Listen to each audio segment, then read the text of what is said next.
Mom. Hi, Larky. What was your birth experience? The each were very different. You were the easiest, but and then that's where that stopped with you. No, you were the easiest, but you were also the first. So I had nothing to compare it to.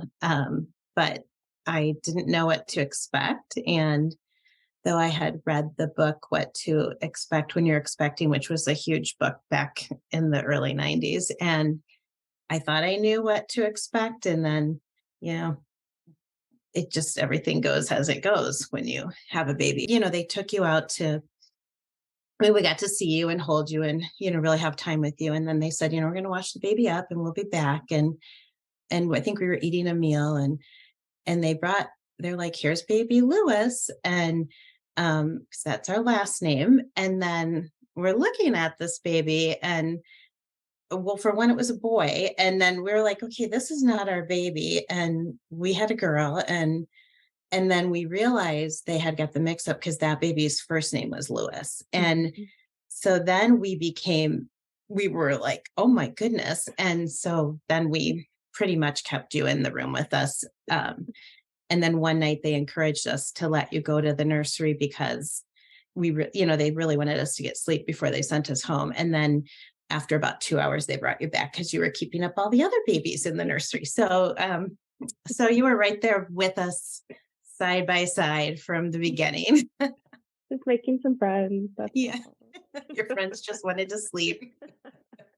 Keeping the party going. Yes, Here that's and hang you. out with me.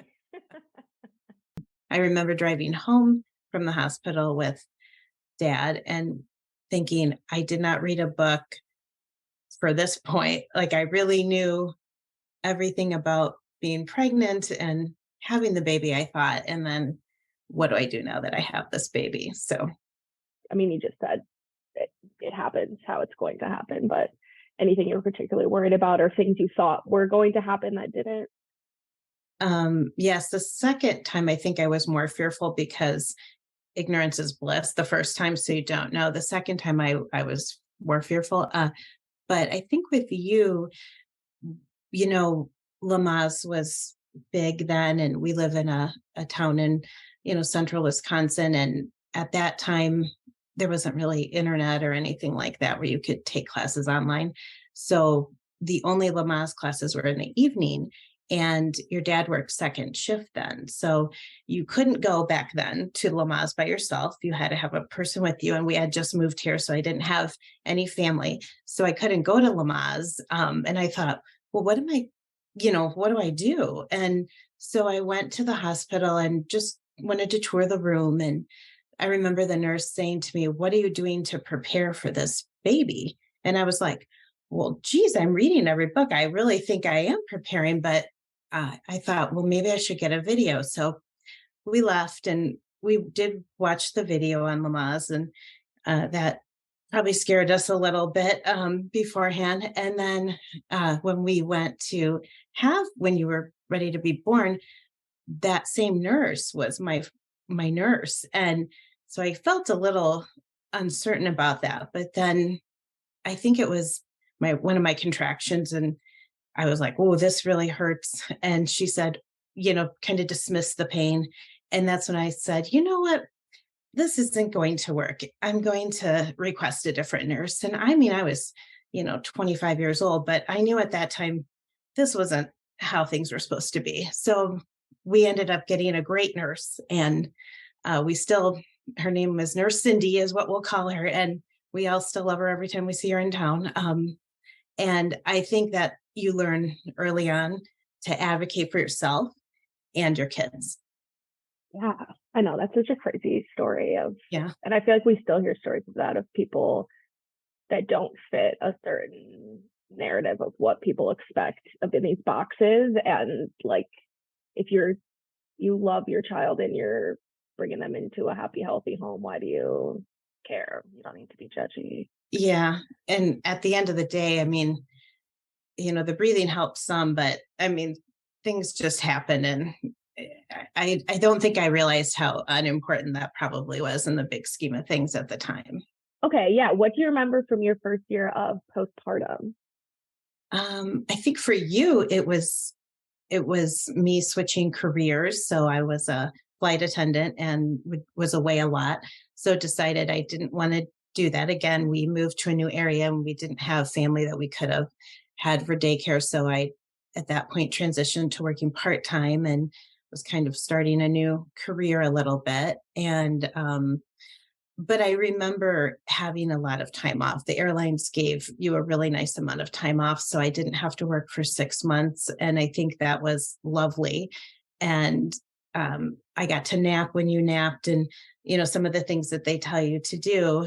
And it was different with your brothers because with our next son, you were in preschool then. And so there was this schedule that had to be maintained, right? And his naps had to go around running and picking you up. And then your youngest brother, it was crazy. I was switching to a new company in my career and they said, well, they knew I had just had a baby. And they said, well, when does the doctor release you to work? And I said, well, at 6 weeks, I have my appointment. And they said, great. Can you start the day after that? And I Oh remember my God. thinking, oh my goodness. And I did. And it was part-time too. So it was only like 3 days a week. So it wasn't, I know many women go back like that and work 40 and 50 hours. But that was tough because you're not getting sleep at night and then you're having to have it all together at work. So I wish there was a more standardized uh, process or, federally mandated time off for women and families to have when, just to really get you through at least a few months of, the postpartum time and dealing with everything that happens with a new baby and your body and everything like that.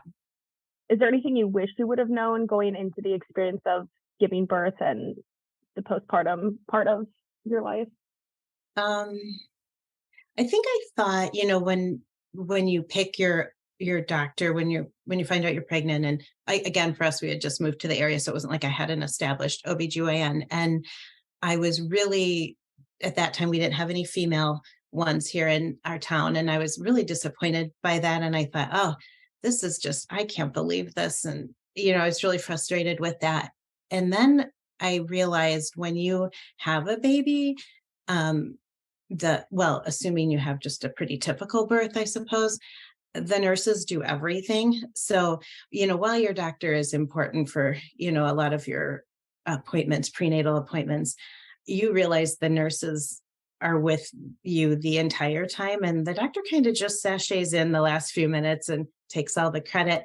Again, I'm sure there's other birth situations where that doesn't happen. But for me, that was the eye opening because I was like, wow, I really thought that was so much more important than it was. And the nurses are just fabulous. And I think also to know that you realize that people are there to really, at least the experiences that I had, to support you and really they want a great end result too from everything. What do you wish to see in the future of maternal health? I know you talked a little bit about, standardized time off, but is there anything else you hope for future moms, future birth Yeah, moms? I think it would be nice to have time off. I see other countries give little, like, really supply the family with something. And I realize all families don't need that, but I think that would be neat to have that for families that could use that. Um, and I think it would also be nice to have um, maybe some sort of and I don't know what that would look like. I wouldn't want anything that mandated parents to be educated in a certain thing, but maybe it'd be nice if there was some nice, you know, learnings or something like that to really like, because I do wonder, I didn't have you during Instagram times, right? There wasn't social media. So I was only ever comparing myself to the other preschool parents in line, right? It was like 15 people. I can't imagine the pressure it is for young moms today that are comparing themselves to all these people on Instagram, whether it's, how their body looks, 3 months after having a baby or what they're doing with their children or the classes their children are in. I think that would be really tough. So I think it would be nice if there was something for parents that maybe level set that, especially for some of the generations that are growing up with so much social media. And, I think I don't know what that looks like, but it'd be nice if there was something for them. Yeah, it's almost like information overload. There's so much out there and not necessarily helpful or correct Right. information. And here's the basics of what you just need to worry about. And Mhm. maybe some of that is encouraging, time away from social media. I know that's probably hard when you have a new baby, but Mhm. we did it and we did And I'm still here. yeah. We didn't know what we were missing, I guess.